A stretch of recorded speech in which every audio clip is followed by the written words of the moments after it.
दोस्तों, हम सभी चाय पत्ती की खाद को अपने बगीचे के पौधों पर रेगुलर इस्तेमाल करते हैं, क्योंकि चाय की पत्ती की खाद में नाइट्रोजन के साथ साथ फास्फोरस और पोटेशियम भी पाया जाता है।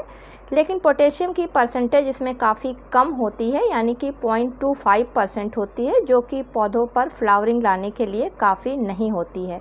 तो ऐसे में अगर चाय पत्ती में हम दो बिल्कुल फ्री के पोटेशियम के सोर्सों को मिला दें, जो कि हम सभी के घरों में बिल्कुल फ्री के रहते हैं, तो हमारी चाय की पत्ती की फर्टिलाइज़र और अधिक पावरफुल बन जाएगी, जिसके कि इस्तेमाल करने से हमारे पौधे पर फल फूल जल्दी आने लगेंगे और अधिक मात्रा में आने लगेंगे। तो दोस्तों, अगर आपके पौधों में भी ग्रोथ अच्छे से नहीं हो रही है या पौधों में फल फूल नहीं आ रहे हैं, तो आज का वीडियो आपके लिए काफ़ी उपयोगी होगा।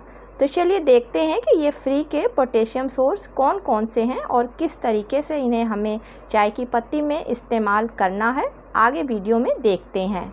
नमस्कार दोस्तों, मेरे YouTube चैनल पर आप सभी लोगों का हार्दिक स्वागत है। तो चाय पत्ती में इन दो फ्री के पोटेशियम के सोर्सों को मिलाकर आप अपने पौधों पर दो तरीके से इस्तेमाल कर सकते हैं फ्रेंड्स। पहला सॉलिड होता है और दूसरा लिक्विड होता है। दोनों ही तरीके मैं आपको बताऊंगी और पौधे पर यूज़ करके भी दिखाऊंगी। तो दोस्तों, जैसा कि हम सभी लोगों को पता है कि चाय की पत्ती एक बहुत अच्छी NPK फर्टिलाइज़र का पौधों के ऊपर काम करती है, क्योंकि चाय की पत्ती में पाई जाने वाली नाइट्रोजन अकेले 4% होती है। इसके अलावा इसमें जो फास्फोरस होता है वो 0.24% होता है और पोटेशियम इसमें 0.25% पाया जाता है। चाय की पत्ती को जब पौधों पर इस्तेमाल किया जाता है तो पौधों की ग्रोथ काफ़ी अच्छे से होती है। इसके अलावा चाय की पत्ती में एक टेनिन नामक एसिड पाया जाता है, जो कि मिट्टी के pH लेवल को मेंटेन रखता है, जिसकी वजह से पौधों में फ्लावरिंग अच्छे से होती है और पौधों की ग्रोथ अच्छी तरीके से होती है। साथ में चाय की पत्ती मिट्टी को पोरस बनाती है और ड्रेनेज सिस्टम को सही रखती है, पौधे में पानी रुकने नहीं पाता है। इसके अलावा चाय की पत्ती दानों के रूप में होती है, जिसकी वजह से मिट्टी काफ़ी भुरभुरी होने की वजह से पौधों की जड़ों तक ऑक्सीजन आराम से पहुंचती रहती है। तो चाय की पत्ती को आप फ्रेश भी इस्तेमाल कर सकते हैं, लेकिन अगर आप यूज़ करी हुई चाय की पत्ती का इस्तेमाल करते हैं तो आपको चाय की पत्ती फेंकनी भी नहीं पड़ेगी और आपके बगीचे में पौधों के लिए फर्टिलाइज़र का काम भी करेगी। लेकिन अगर यूज़ करी हुई चाय की पत्ती का आप बगीचे में इस्तेमाल कर रहे हैं तो पहले उस चाय की पत्ती को अच्छी तरीके से 3 से 4 बार धोकर सुखा लें, जिससे कि उसमें चीनी या दूध के कोई भी पार्टिकल्स ना रह जाएं। तो फ्रेंड्स, चाय की पत्ती अपने आप में ही एक अच्छी फर्टिलाइज़र है, लेकिन इसको और अधिक स्ट्रॉन्ग बनाने के लिए इसमें जो हम ऐड करने जा रहे हैं वो आलू के छिलके हैं। तो आलू के छिलकों में भी बहुत अधिक मात्रा में पोटेशियम पाया जाता है। इसके अलावा इसमें कैल्शियम, आयरन, फास्फोरस के साथ साथ फाइबर भी होता है। और अगर देखा जाए तो एक मीडियम से बड़े आलू में अकेला 515 मिलीग्राम पोटेशियम पाया जाता है, यानी कि एक आलू में 21% अकेला पोटेशियम पाया जाता है। और फ्रेंड्स, इसको इस्तेमाल करने से पौधों का रूट सिस्टम अच्छा रहता है।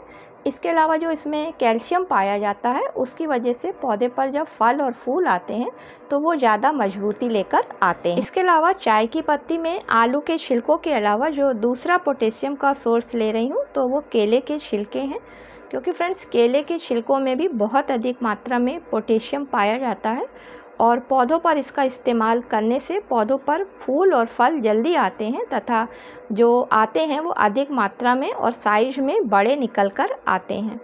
तो अगर देखें तो एक केले में अकेला 422 मिलीग्राम पोटेशियम होता है और इनके छिलकों में, यानी कि एक केले के छिलके में 78 मिलीग्राम अकेला पोटेशियम पाया जाता है। तो फ्रेंड्स, केले के छिलकों को भी सूखे लेना है, गीले केले के छिलकों का इस्तेमाल नहीं करना है, क्योंकि ताज़े केले के छिलकों में शुगर पाई जाती है और जब इसको मिट्टी में इस्तेमाल किया जाता है फर्टिलाइज़र के रूप में तो पौधे की मिट्टी में चींटियाँ और कीड़े लग जाते हैं। तो अब फ्रेंड्स, अगर आप इसको ड्राई रूप में अपने पौधों में देना चाहते हैं तो तीनों की बराबर मात्रा लेनी है, यानी कि अगर एक मुट्ठी आप केले के सूखे हुए छिलके ले रहे हैं तो उसमें एक मुट्ठी ही आपको आलू के सूखे हुए छिलकों को लेना है और एक मुट्ठी चाय की पत्ती यूज़ करी हुई लेनी है। अगर आप फ्रेश चाय की पत्ती से बना रहे हैं तो यूज़ करी हुई चाय की पत्ती की आधी मात्रा लेनी है। अब इन तीनों चीज़ों को अच्छी तरीके से मैश करके या तो आप मिक्सी में एक महीन पाउडर बना लें या फिर हाथ से महीन महीन इसको तोड़ लें। अब इस बनी हुई मिक्सचर फर्टिलाइज़र को आप अपने सभी प्रकार के फल वाले फूल वालों पौधों पर दे सकते हैं। तो उसको भी देने के दो तरीके हैं। तो जो पहला तरीका है कि आप मिट्टी में किनारे की तरफ एक होल बना लें और उस होल में 2 चाय की चम्मच, अगर आपका 10 इंच का गमला है तो उसमें इस मिक्सचर को डालकर और ऊपर मिट्टी से कवर कर दें। और दूसरा तरीका है कि लगभग 2 इंच आप मिट्टी गमले की निकाल लें और उसके बाद 2 चम्मच इसको डालकर ऊपर से मिट्टी से कवर कर दें। अगर आपके गमले की मिट्टी सूखी हुई है तो आप ऊपर से पानी डाल दें। और फ्रेंड्स, अगर मिट्टी गीली है तो आप पानी ना डालें, क्योंकि ये धीरे धीरे फिर डिकम्पोज होता जाएगा और पौधे को इसकी न्यूट्रिशन मिलती जाएगी। दूसरा, इसको आप लिक्विड रूप में भी इस्तेमाल कर सकते हैं। तो उसके लिए तीनों को बराबर मात्रा में लेकर 1 लीटर पानी में 24 घंटे के लिए आप भिगोकर छोड़ दें। फ्रेंड्स, 24 घंटे के बाद में आप उस पानी को छान लें और उसमें उतनी ही मात्रा में और सादा पानी मिलाकर अब आप जिस भी पौधे पर देना चाहते हैं तो लगभग 300 से 400 ml एक गमले में इसका पानी डाल दें। तो इस तरीके से ये फर्टिलाइज़र जो है आपकी पौधे में तुरंत न्यूट्रिशन को दे देगी और जो सॉलिड वाली है वो धीरे धीरे आपके पौधे को न्यूट्रिशन पहुंचाती रहेगी, जिसकी वजह से आपके पौधे पर फल और फूल जल्दी आने लगेंगे, साथ में अधिक मात्रा में आएंगे और फल और फूलों की साइज भी काफ़ी बड़ी निकल कर आएगी। हर 15 दिन में अगर आप इस मिक्सचर फर्टिलाइज़र का इस्तेमाल अपने बगीचे के पेड़ पौधों पर करते हैं तो आपको बाहर से कोई महंगी फर्टिलाइज़र लाके पौधों को नहीं देनी पड़ेगी। ये ऑर्गेनिक फर्टिलाइज़र ही आपके पौधों के लिए काफ़ी होगी, क्योंकि इसको डालने से फल फूल जल्दी आएंगे और अधिक मात्रा में आएंगे।